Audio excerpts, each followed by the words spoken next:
And we are back here on the GSMC Football Podcast. For the final part of the show, we are going to talk about Bryce Young and his path to redemption. So I wanted to talk about some things that Adam Thielen had to say.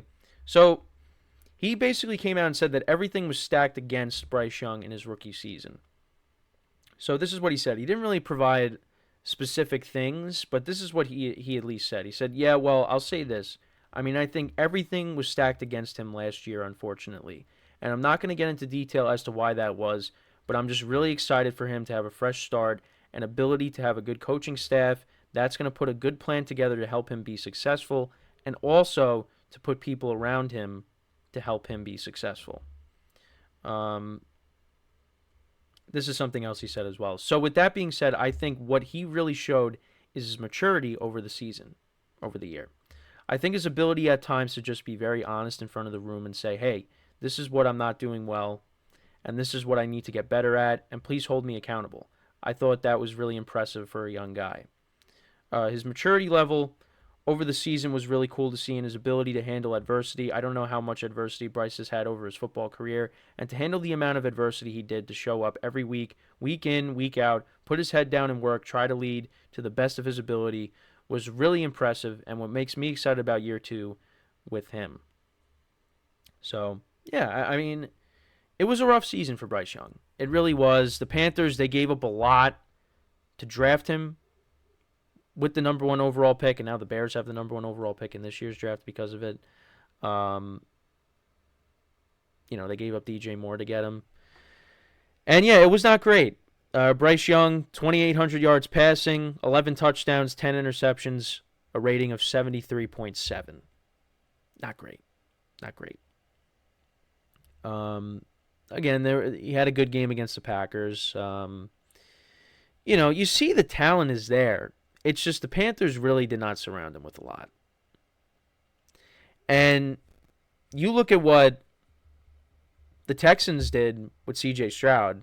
The Panthers really got to be kicking themselves for taking Bryce Young. Well, at least some people in the organization have to be kicking themselves that C.J. Stroud went out and had the year that he had, and Bryce Young went out and had the year that he had. 11 touchdowns and 10 picks. And what's funny, though, is, again, I've said this before, but one of the Panthers' wins came against the Texans, and it was a low-scoring game. I still find that funny. But yeah, what Adam Thielen said, take that into account. That despite how tough the year was for the Panthers, Bryce Young still showed up. He wants to get better, wants to be great. And it was a rough season for him. They ended up firing Frank Reich during the season. It's just, and the offense went through some changes. It wasn't surrounded with a lot of talent. They signed Adam Thielen. They got DJ Chark. They signed Hayden Hurst. They signed Miles Sanders. Listen, Adam Thielen is still a productive wide receiver. He proved that. But Adam Thielen is not a number one option anymore. Got to get more talent. And they went in and did that. They traded for Diontae Johnson from the Steelers, so that should help. And the other thing, too, is that's big, and I think this is another thing, is they went out and they addressed the offensive line. You signed Robert Hunt from the Dolphins. You got Damian Lewis, I believe, from Seattle. So that's the bolster the interior offense. The interior part of the offensive line is huge. You gotta have an offensive line to help out your own quarterback. You just have to. And yeah, they were expecting big things out of Miles Sanders, and he just did not have a good season. He had Chuba Hubbard, kind of take over as the lead back. It was not. It was a forgettable season for the Panthers. You go back to, they played well against the Packers, and then the following week against C.J. Beathard and the Jaguars, they get shut out. They got shut out the final two games of the regular season. And then you got the video on social media of their owner, Dave Tepper, throwing, his drink on a fan. Just not a good look. And Bryce Young was visibly upset in that Jaguars game. It was a rough season. And, again, let's see what he does in year 2. The Diontae Johnson trade helps, bolstering the offensive line. I think you still got to add more weapons to this offense. But, now you have a new head coach, Dave Canales, who, did a good job with Baker Mayfield and the Bucs offense. So let's see what he could do with the Panthers. But, yeah, it was a rough first season for Bryce Young. That Panthers offense, it was a tough watch. It really was. But it's a new year in 2024. And, again, I'm not expecting big things from the Panthers. I'm looking for some level of improvement. Maybe getting a couple more wins. Because, again, they were competitive against their teams in their division. They played the Bucs close twice. They should have beaten the Bucs at least one time. The last game of the regular season, they should have beat them. If it wasn't for the fumble in the end zone that led to a touchback and the penalty that called back another touchdown, they win that game and the Bucs don't make the playoffs. And also the first time they played the Bucs, the final score I think was 21-18. So they played them close there. Now again, I'm talking about teams in their own division, but we got a bunch of other teams that they got to be good against too. They could go 6-0 in their division, but if you lose every other game, it doesn't matter. So, but yeah, again, you got to see some level of improvement from Bryce Young. Now it would be interesting because if the Panthers still had their number 1 overall pick, would they draft a quarterback and do like what the Cardinals did, who we just talked about in the last segment, where they're like, hey, listen, we got Josh Rosen, but we're going to take Kyler Murray? Would they be like, hey, we got Bryce Young, but you know what? We're taking Caleb Williams. And they're going to battle it out. Again, hypothetical, but that's just something to think about. But the Panthers really didn't do Bryce Young any favors because, what if Bryce Young had a Christian McCaffrey and a D.J.Moore in this offense? The Panthers did that because, McCaffrey, they just, he's been there for a while. They weren't really going to win anything. They were really in no position to. So they traded him, and then they traded D.J.Moore to get Bryce Young. So, yeah, and then they just tried to piece it together with some guys, and it just did not pan out. So, I don't know. We'll see in year 2 if there's some level of improvement. Maybe a bounce-back season for Miles Sanders. Adam Thielen maybe being the number 2 option. Bringing in Diontae Johnson. I think there's going to be some improvement. But I'm not expecting the Panthers to make a significant jump where it's like, oh man, this team could be a playoff team. And I'll be honest, before last season, I looked at the Bucs, the Falcons with their quarterback issues, and you had the Saints as well. And I just really didn't trust the Saints. Although I did keep picking them in my spread pool every single week. I was like, you know what, maybe I would say the Panthers maybe got a shot at this division. I didn't make it official.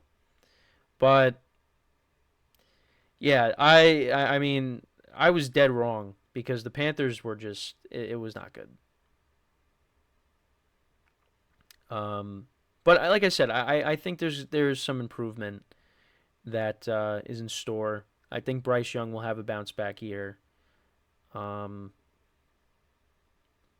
Again, I don't know how, I think his numbers will be better. I don't know how much better, but, well, and again, we still got the draft, so, we'll see what the Panthers address in this draft, and, new system. Let's see what Bryce Young can do in year 2, but if he ends up not having a good season in 2024, well, then, Panthers got a decision that they need to make. If he ends up not having a good year, so we'll see what happens. But let me know what you guys think about it. What are your expectations for Bryce Young in year 2? Does he have a better second season, or or is this the Bryce Young that we're gonna get? 11 touchdowns to 10 picks in 2023. But yeah, and actually, also speaking of the Panthers, I did want to bring this up. So there were a couple of free agent signings recently. Tre'Davious White, he went to the Rams, and Jadeveon Clowney went to the Panthers, actually. So, quick thing on Tre'Davious White. So he signed a 1-year deal, $8.5 million, worth up to $10 million. So the Rams have added a couple of defensive backs in the offseason, him and Darius Williams. And then the Panthers, they signed Jadeveon Clowney to a 2-year, $20 million contract. So, you know, again, you add him to the defense. You traded Brian Burns. So, you know, I guess that helps the pass rush a little bit. But and had a nice season with the Ravens. 9.5 sacks, 19 quarterback hits across 17 games. Yeah, I mean, that's good. But yeah, we'll have to see. And we actually did get a comment. Apparently, the U.S. is sending New York Jets quarterback Zach Wilson to North Korea. Yeah, that would be that's interesting comment. Yeah, I don't think that's gonna happen. I talked about Zach Wilson actually before.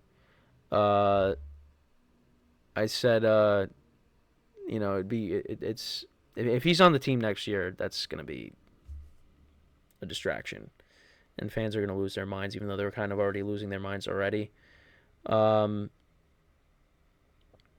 Yeah, the Jets, they just continue to make news for the wrong reasons. You know, you had Aaron Rodgers not too long, a couple weeks ago, or last week, whatever it was. It was possible that maybe he could be running for office. Well, that's not going to happen. And then, of course, like I talked about today with the Robert Saleh stuff and Woody Johnson, it's just that there's always something. The Jets are always in the news for something that's not related to what goes on the field. So, yeah, but that's pretty much it from the show today. Interesting comment. We'll see what happens with Zach Wilson. I mean, I hope he gets a fresh start somewhere else. He just can't be with the Jets. So. But I appreciate you guys tuning in today. We'll be back again on Monday. Make sure to tune in to all the other shows as well. Make sure to check them out. Give them some love as well. Like I said, be back on Monday, 10:30 a.m. Eastern Time. Also, big win for the Yankees yesterday, which I was very happy about. Was not happy on my way to work. At the beginning of my train ride, but towards the end, I was like, hey, we got a game here. And then they actually pulled off the win, although it got dicey at the end. But they were able to get the win, and let's see what happens tonight. Apple TV, they'll be on. Second game of the year already, we're starting with Apple TV. That's just how it is now, so... That's like one of the streaming services that I don't have. But again, that's a topic for a different day. So once again, thank you guys for tuning in. Be back again on Monday. And until then, I'm your host, Kenneth Grunfelder, signing off from the GSMC Football Podcast, brought to you by the GSMC Sports Network. Have a good day. Enjoy the weekend. And I'll talk to you guys on Monday. Take care.